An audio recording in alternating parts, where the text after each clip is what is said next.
Hello दोस्तों, I am Nageshwar Tripathi.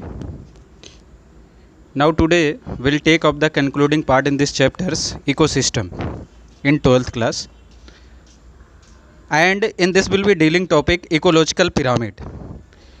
Ecological pyramid एक ज़बरदस्त टॉपिक है और एक शानदार टॉपिक है, बहुत कमाल का टॉपिक है और बहुत ही आसान टॉपिक है. इसको हम लोग समझेंगे. ठीक है, सबसे पहली चीज़ हम इकोलॉजिकल पिरामिड होता क्या है इस चीज़ को देखेंगे, उसके बाद टाइप ऑफ पिरामिड के बारे में बात करेंगे. ठीक है, ecological pyramids it is the diagrammatic representation of the relationship among the numbers. एक डायग्राम के थ्रू हम इसको समझने की कोशिश करेंगे कि नंबर के बेस पे पिरामिड कैसा होता है, बायोमास के बेस पे पिरामिड कैसा होता है, एनर्जी के बेस पर इसका कंटेंट कैसा होता है, producer and consumer of an ecosystems. ठीक है, तो सबसे पहले जैसे हम एक एक करके इसको क्लासीफाइड अभी हम करेंगे, उससे पहले हम आपको बता दें कि the concept was proposed by Charles Elton 1927. Ecological pyramid को सबसे पहले जो प्रपोज किए थे चार्ल्स एल्टन ने 1927 में, और it is also known as, इसको हम एल्टोनियंस पिरामिड भी कहते हैं, एल्टोनियंस पिरामिड भी कहा जाता है. ठीक है, तो नेक्स्ट जैसे हम बात करेंगे कि इसमें पिरामिड में हमने अभी नंबर देखा और इसी तरीके से बायोमास और एनर्जी के बेस पर हम इसको अलग अलग तरीके से डायग्रामेटिक रिप्रेजेंटेशंस रिलेशनशिप देखेंगे प्रोड्यूसर एंड कंज्यूमर के बेस पे. ठीक है, प्रोड्यूसर से लेकर के कंज्यूमर के बेस पर हम इसको समझने की कोशिश करेंगे. ठीक है, आपको ये डायग्राम दिखाई दे रहा होगा, एक अपराइट है और दूसरा इन्वर्टेड है. ठीक है, तो एक ऊपर की तरफ आपने देखा जैसे जोकर की टोपी होती है, ये ऊपर की तरफ है और इसका जोकर की टोपी यहाँ पर नीचे की तरफ दिखाई दे रहा है. ठीक है, इसको समझने का ट्रायंगल है, इस तरीके से आपको दिखाई दे रहा है. ठीक है, अब ये अपराइट में आपने देखा होगा एक हमने इकोसिस्टम ले लिया, ग्रॉसलैंड इकोसिस्टम. ठीक है, तो पिरामिड ऑफ नंबर को समझने की कोशिश करते हैं हम लोग. तो ग्रॉसलैंड इकोसिस्टम जो है, यहाँ पर आपने देखा कि प्रोड्यूसर और कंज्यूमर के बेस पे यहाँ पर आपने देखा कि क्रॉप प्लांट है, या मतलब जो भी फसल्स होते हैं, जो प्लांट्स होते हैं, यहाँ पर ढेर सारे मात्रा में दिखाई दे रहे हैं, मतलब इसका जो एरिया है सबसे ज़्यादा दिखाई दे रहा है आपको. ठीक है, इसी तरीके से आपने देखा इसका जो कंज्यूमर हुआ कहीं ना कहीं मेनी ग्रॉस हॉपर हो गया. ठीक है, तो अब इसकी संख्या क्रॉप प्लांट से कम हुई. इसी तरीके से इसके ऊपर आपको दिखाई दे रहा है सेवरल फ्रॉग, अब इसकी संख्या इससे कम हुई. ठीक है, तो अब ये मतलब इसकी संख्या सबसे ज़्यादा है देन फ्रॉग वाले से. ठीक है, अब इसके ऊपर आपको दिखाई दे रहा फ्यू स्नैक. ठीक है, अब इसके ऊपर ये संख्या जो दिखाई दे रहा है ये कम हुई. ठीक है, अब इसके ऊपर 1 वल्चर्स दिखाई दे रहा है, इसका मतलब हुआ कि जो गिद्ध दिखाई दे रहा है ऊपर लिखा हुआ है तो ये सिंगल है.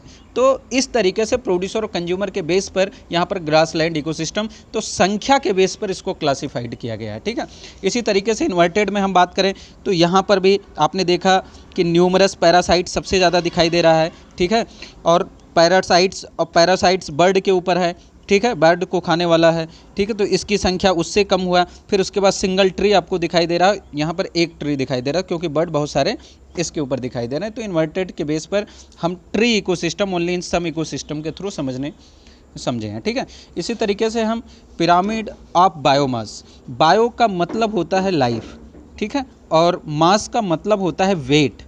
ठीक है, भार जिसको कहा जाता है, ओजन कहा जाता है. ठीक है, इसी तरीके से हम यहाँ पर भी अपराइट और इन्वर्टेड के बेस पर क्लासिफाइड किया है. ठीक है, अब यहाँ पर जो अपराइट दिखाई दे रहा है आपको, ठीक, यहाँ पर एक सिंगल लॉन्ग ट्री है, प्रोड्यूसर और कंज्यूमर के बेस पर ये भी है, तो सिंगल लॉन्ग ट्री है. फिर इसके ऊपर आपने देखा बर्ड है, सेवरल बर्ड आपको दिखाई दे रहा है. फिर न्यूमरस पैरासाइट है. तो यहाँ पर जो मोस्ट टेरेस्ट्रियल एक्वेटिक इकोसिस्टम हमने देखा, या फॉरेस्ट इकोसिस्टम समझने की कोशिश किया यहाँ पे. ठीक है, तो इस तरीके से यहाँ पर जो मास है सबसे ज़्यादा सिंगल लॉन्ग ट्री का सबसे ज़्यादा है, उसके बाद फिर सेवरल बर्ड का होगा, फिर न्यूमरस पैरासाइट्स का होगा. ठीक है, इसी तरीके से यहाँ पर आप इन्वर्टेड में भी समझ सकते हो. ठीक है, इन्वर्टेड में सबसे ज़्यादा वेट लॉन्ग फिश का है, फिर इस तरीके से स्मॉल फिश का है, फिर फाइटोप्लांक्टोन्स का इस तरीके से दिखाई दे रहा है. ठीक है, फाइटो का मतलब यहाँ पर प्लांट हुआ, और हम ये कहें कि प्लांक्टोन्स का मतलब जो वाटर्स में हम ये कहें कि प्लांट को खाने वाले इंसेक्ट होते हैं उसको हम फाइटोप्लांक्टोन्स कहते हैं, या छोटे छोटे जो हम कहें कि इंसेक्ट वगैरह होते हैं इस तरीके से यहाँ पर होता है. तो इसको हम समझ सकते हैं कि इन मैराइन इकोसिस्टम होता है. ठीक है, इसी तरीके से हम पिरामिड ऑफ एनर्जी के बेस पर देखें, ये ऑलवेज अपराइट होता है, मतलब इसमें हमने जो डायग्राम बनाने की कोशिश किया है इस तरीके से है, ठीक है। तो यहाँ पे पाउंड इकोसिस्टम है एंड टेरेस्ट्रियल इकोसिस्टम में वन बर्ड हो गया, सेवरल रैबिट्स हो गए और यहाँ पर न्यूमरस ग्रॉसलैंड एंड प्लांट्स। तो यहाँ पर एनर्जी की बात किया गया, सबसे ज़्यादा एनर्जी यहाँ पर मिला, इसी तरीके से यहाँ पर एनर्जी मिला, पाउंड इकोसिस्टम हमने देखा और टेरेस्ट्रियल दोनों यहाँ पर बातें बताई गई हैं, ठीक है। तो यहाँ पर सबसे ज़्यादा, उसके बाद इसको एनर्जी मिलेगा, फिर इसको एनर्जी मिलेगा, फिर इसको लास्ट में मिलेगा। तो इसका मतलब सबसे ज़्यादा एनर्जी यहाँ पर मिल रहा है, ठीक है। चाहे दोनों एक साथ हमने क्लियर कर दिया है। तो वन टाइगर्स, सेवरल रैबिट्स और न्यूमरस ग्रॉस एंड प्लांट्स। तो इस तरीके से जो हम प्रोड्यूसर और कंज्यूमर के बेस पे देखा है, तो सबसे ज़्यादा एनर्जी यहाँ पर आया, उसके बाद फिर यहाँ पर ट्रांसफ़र हुआ, ठीक है, फिर यहाँ पर। तो एनर्जी के बेस पर भी हमने क्लासिफाइड कर दिया। इस तरीके से होता है पिरामिड ऑफ एनर्जी, ठीक है। आज के लिए बस इतना ही, धन्यवाद।